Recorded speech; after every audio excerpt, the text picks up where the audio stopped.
Olá, meus alunos de nono ano. Vamos começar aqui a nossa primeira videoaula nesse período em que estamos aí afastados obrigatoriamente por uma questão de precaução para evitar, para diminuir o máximo possível o risco de infecção pelo coronavírus, tá certo? Esta será a primeira de muitas videoaulas que nós faremos e nessa daqui eu vou aproveitar para rever com vocês as questões que eu cobrei na prova parcial do livro O Pagador de Promessas.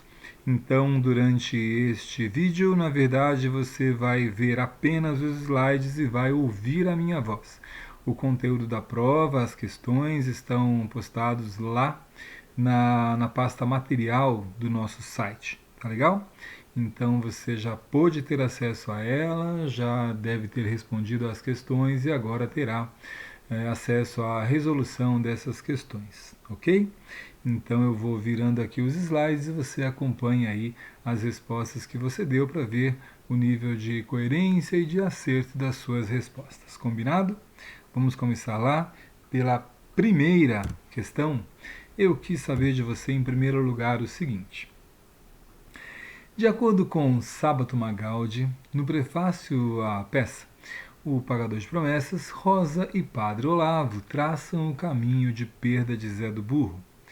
Por que, perguntei eu, segundo Sábato Magaldi, não se poderia esperar isso nem do religioso, nem da esposa de Zé? Eu fiz questão, de retomar esses itens relacionados ao prefácio e também às notas do autor, porque eles são holofotes assim para a interpretação mais acurada, mais acertada da peça. Então, o Sábato Magaldi diz lá no prefácio que a Rosa não deveria ter entrado no mecanismo cruel da engrenagem que fez com que ela se desviasse do seu papel naquela mulher, naquela época, de esposa que estaria fielmente ao lado de seu marido para tudo que der e vier. O Sábato Magaldi então diz que a Rosa não deveria ter ingressado no mecanismo corrupto da cidade. Era isso que não se esperava dela. É justamente por isso, que ela deveria ter se mantido ao lado do seu marido Zé do Burro. Já o padre Olavo, por sua vez, não conseguiu abrir mão daquilo que o próprio Sábato Magaldi chama de investidura religiosa. Diz o Sábato Magaldi assim, ó: o padre que pela sua investidura religiosa deveria melhor compreender o Zé do Burro e não ajudar a traçar o caminho da sua perda. Tá certo? Então era porque não se esperava que a Rosa ingressasse no mecanismo corrupto da cidade e também não esperava que o padre fosse se apegar tanto à sua investidura religiosa e evitar a compreensão do Zé. Tá bom? Era essa a resposta e você deve ter visto que eu grifei, sublinhei que era segundo a visão do Sábato Magaldi, importante crítico do teatro nacional. Pergunta 2. Eu quis saber assim, a partir de um trecho do livro, do próprio prefácio escrito pelo Sábato Magaldi, em que ele diz que todos os personagens são culpados pela morte de Zé do Burro. Essa é uma afirmação que lemos no prefácio do livro e que discutimos amplamente em nossas aulas. Explique sucintamente como cada personagem abaixo contribuiu para a exploração capitalista do protagonista, no caso Zé do Burro. Vocês viram que o galego fazia de tudo para que o Zé se mantivesse ali na praça, para que por meio disso as pessoas acumuladas ali pudessem comprar bebidas da sua vendola ali. Então essa informação era importante, ele tinha uma vendola de bebidas, então ele queria expandir ali o seu comércio, ampliar a venda de bebida, tá bom? No caso do Dedé Cospe Rima, que é um personagem que aparece menos que os demais na peça, ele tentou explorar o Zé do Burro, propondo ao Zé a escrita de um ABC do Padre Olavo, que deveria contar aí as falcatruas, as coisas erradas do Padre Olavo e dessa maneira intimidaria o padre e faria com que ele abrisse as portas da igreja para o Zé. Por sua vez, o repórter, contribuiu para a exploração capitalista do Zé, no sentido de querer vender mais jornais, e por conta disso ele fantasiava as informações simples, singelas, humildes dadas pelo Zé do Burro. E por fim, o Bonitão contribuiu para a exploração capitalista, do Zé, no sentido de promover ou tentar promover a prisão dele, do Zé, a fim de que ele, Bonitão, pudesse se aproveitar da esposa do Zé, Rosa, no sentido, entre aspas, profissional, para que a Rosa pudesse trabalhar como prostituta para ele e que assim ele pudesse angariar mais dinheiro. Pergunta 3. 1, 2, 3. Diz o autor, Dias Gomes, o seguinte: Zé fez o que eu desejaria fazer.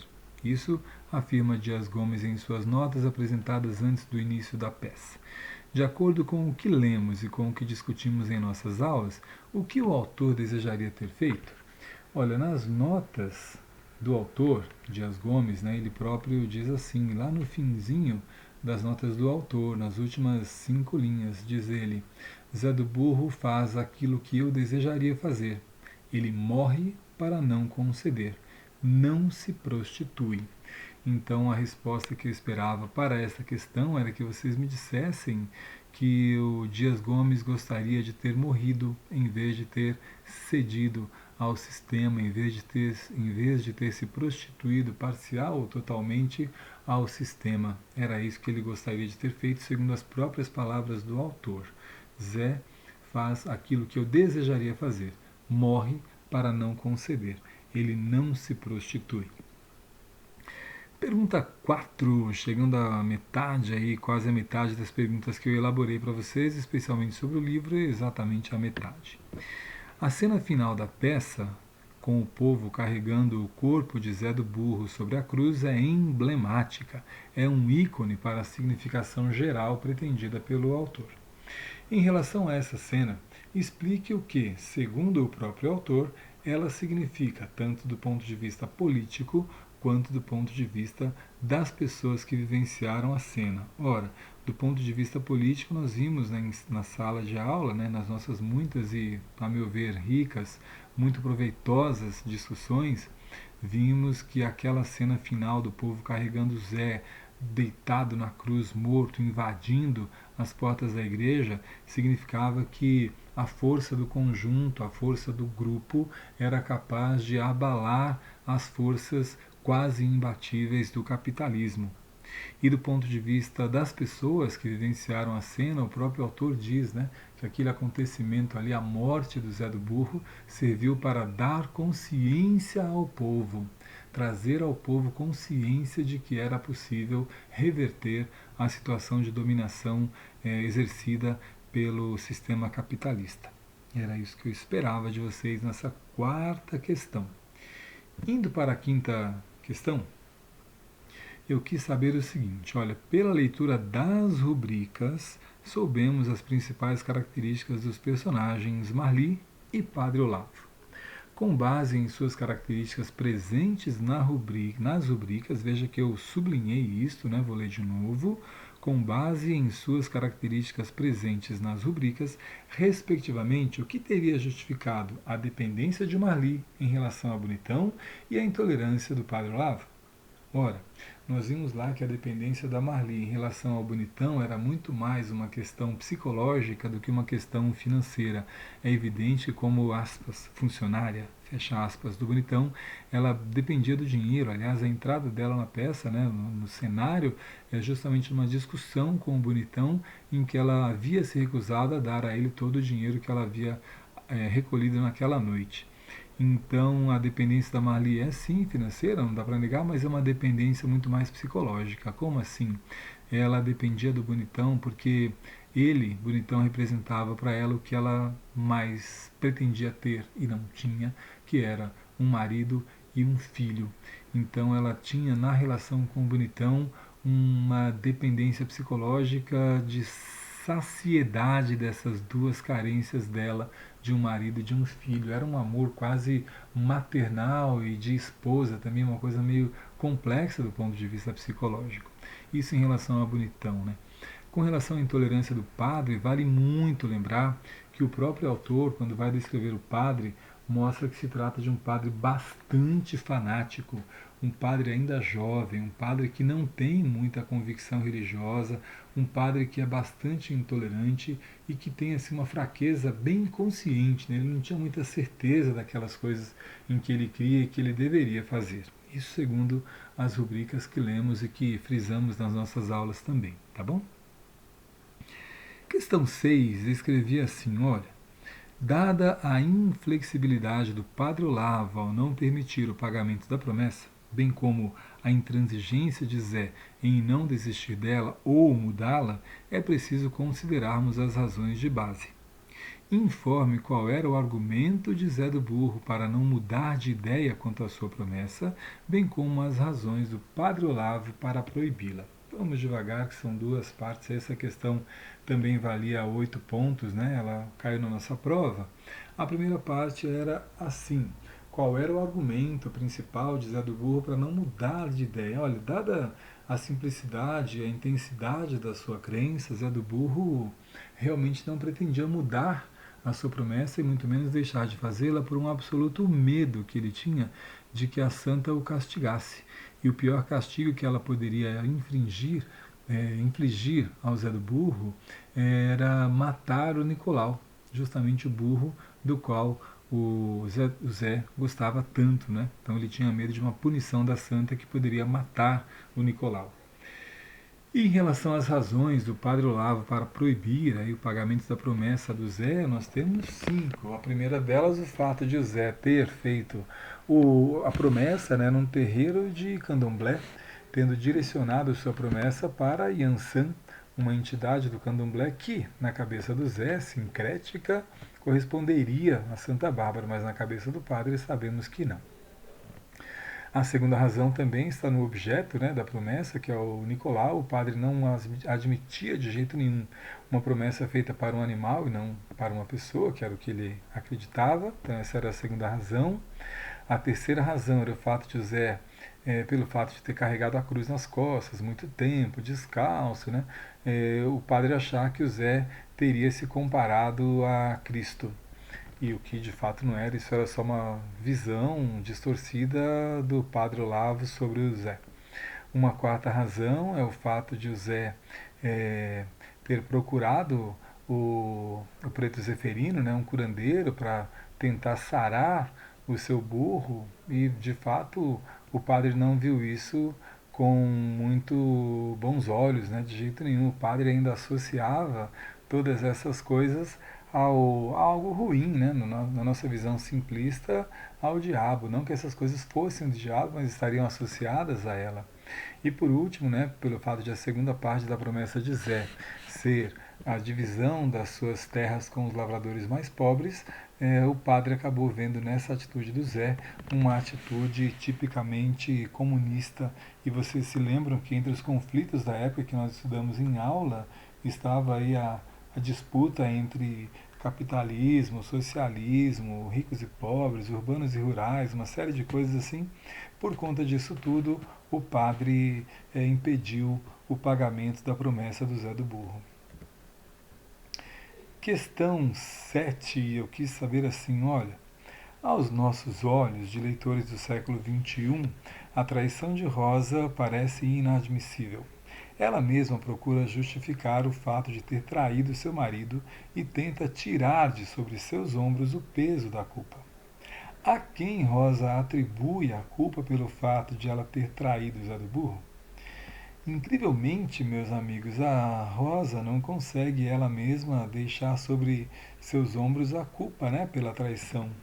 E ela, como nós vimos em aula, tinha motivos, né, tanto para fazer quanto para não fazer. É sempre uma questão de escolha. Não vou me cansar nunca de dizer isso para vocês. A nossa vida é o resultado das escolhas que fazemos, sempre. Então, a Rosa, incapaz de assumir isso, atribuiu a culpa primeiro ao Zé do Burro, né? Ela achou que o Zé deveria tê-la impedido de ir para o hotel com o bonitão. Ela também achou que o Zé deveria ter sentido um mínimo de ciúme por ela e ela também achou que o Zé fez pouco caso dela, né?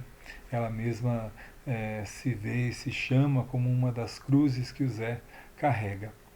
E em segundo lugar, a Rosa atribuiu a culpa pela sua traição à própria Santa Bárbara, dizendo que teria sido uma tentação da santa, né, uma situação à qual ela, Rosa, não pôde resistir e daí ela ter cedido o seu corpo aos prazeres do bonitão.